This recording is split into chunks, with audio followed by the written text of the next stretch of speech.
you can count on. Utilities are on the way up in more than one central Washington community. A police department works to restore community confidence, and fears of the West Nile virus fuel thoughts of a mosquito control board. Your News at 11 starts now.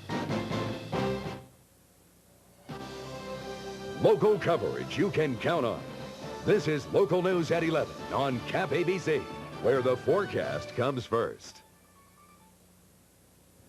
We still have a dense fog advisory in effect across the region tonight, and some of that fog may precipitate out as either light drizzle or light snow. And tomorrow, staying on the mostly cloudy side in the Yakima Valley with isolated drizzle and light snow, a high of 36 with light winds for the Tri-Cities. Mostly cloudy, isolated drizzle and light snow, and a high of 37. I'll have more on the forecast later in news. All right, thanks, Tom. Good evening, everyone. Thanks for joining us. I'm Janice Miller. Our top story tonight, a police department that's battled charges of racial prejudice in the past opens its doors to the community.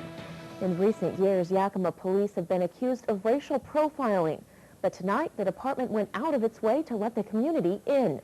Dozens of people attended the open house. Officers say the department wants to restore community confidence. They should have confidences in us and trust us, and I think you can't have that unless you have the contact with the people, direct contact. Station tours were given to the attendees. Paula Burlingame brought her Cub Scout troop. She hopes they'll learn to look past police stereotypes. So that they're not afraid of the policemen when they hear the sirens or hear policemen going down the roads, so they're aware that there are good people that are coming to help, not necessarily that they're after bad people. Yakima police are offering more opportunities to see the station. A future event includes a police ride-along. Contact the Yakima Police Department for more information. Tonight, Pasco police are investigating 2 break-ins at the Tri-City Animal Control. Managers say the alarm system scared the burglars off last night, and they didn't get away with anything. Managers also say the burglars may have been after 4 pit bulls that were brought in yesterday morning. Afternoon, we had 40 or 50 people trying to get those pit bulls out of here. They like the pit bulls they tell us for breeding purposes, so they can sell the puppies for a lot of money, but the underlying thing there that we have a problem with is they take the animals out and fight them. Young says a lot of fighting pit bulls are brought into the shelter, and many are too dangerous to be let out. Residents on the Yakima Reservation will see their power bills jump by 3% starting Monday, and possibly more after that. This morning, the Washington Utility and Transportation Commission gave Pacific Power permission to pass the Yakima Nation's new fee. The tribe is charging all utilities 3% to operate on the reservation and may soon increase the tax to 8%. Opponents say it's illegal for tribal leaders to tax non-tribal members, but Pacific Power says as long as they have to pay the Yakima Nation, customers will have to pay the tax.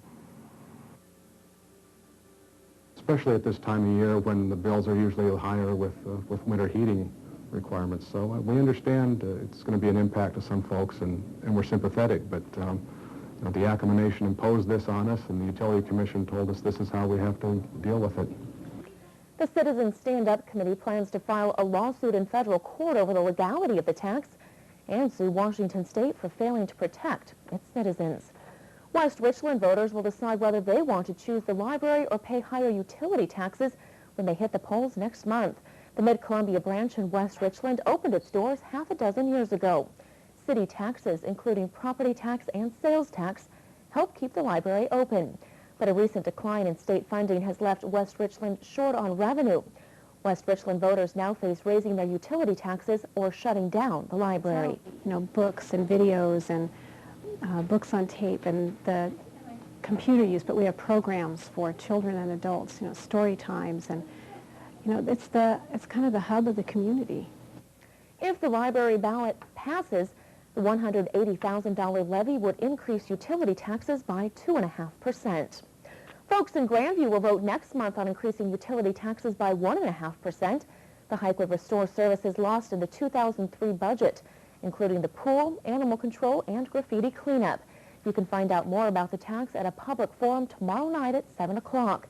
It's at the Carl Stevens Senior Center. A proposed $50 million water reservoir could uproot nearby nearly a dozen families. The Antonum Irrigation District wants to build a reservoir about the size of Bumping Lake near Pine Hollow. The area is west of Wiley City. It would fill this canyon with water for irrigation.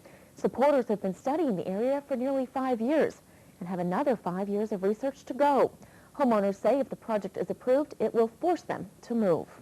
Franklin County is looking to form a mosquito control board, speared by concerns of the West Nile virus. This morning at a public meeting, commissioners fielded no opposition to the control board. Commissioner Frank Brock says livestock in our area create the perfect setup for mosquitoes to quickly multiply. Very definitely, and we have a lot of water here too. We have a very good breeding grounds for mosquitoes, and it's a real important that we move on it quickly, because if we can catch them in the larva stage, it's the cheapest and the most effective way. Commissioners are still in the early stages of forming the mosquito control board. By Monday, they hope to decide whether to move ahead with the idea. Ultimately, it'll be left up to voters. The Department of Energy says it has completed a major milestone in the Hanford cleanup. Workers have removed the last of over 900 metric tons of highly radioactive spent nuclear fuel. They call it the most significant cleanup milestone in Hanford's 60-year history. The project was finished just a week later than called for in a three-party agreement between state and federal regulators and the Energy Department. A commuter plane crashed this morning in Charlotte, North Carolina, killing all 21 people on board. Tammy Tremblay joins us now with the latest. Tammy? Janice Air Midwest Flight 5481 was bound for Greenville, South Carolina. Witnesses say the plane climbed too steeply after takeoff, then began to dive.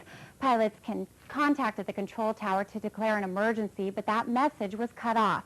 The plane crashed into a maintenance hangar about 2,000 feet away from the runway and burst into flames. As this amateur video shows, firefighters were on the scene within minutes, but there was no one to save. Didn't have any survivors. Federal investigators say the plane was a Beech 1900.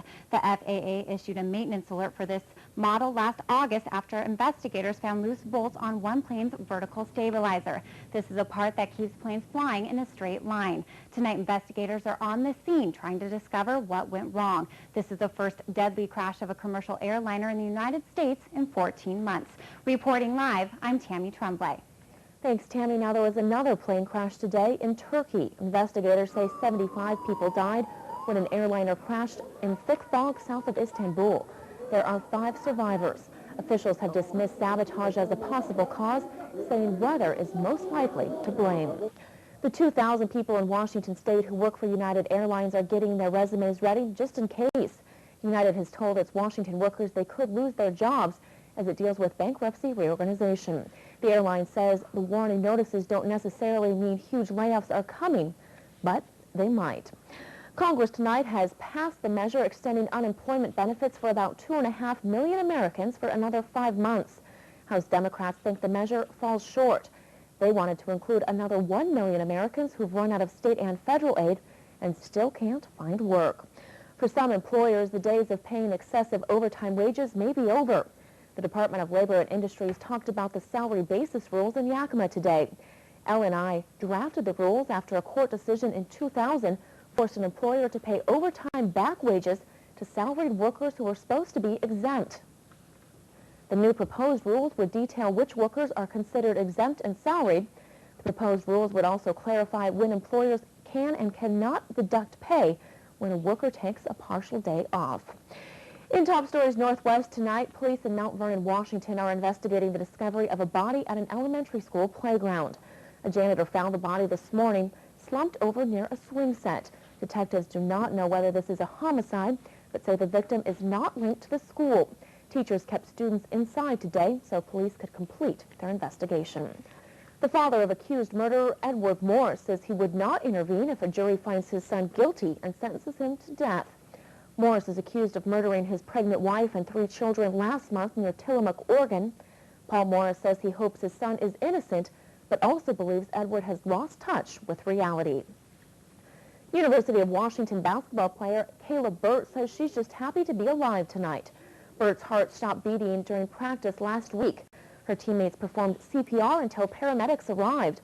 Doctors say they've discovered Burt has a rare condition that causes the heart to race out of control during strenuous exercise. Burt's basketball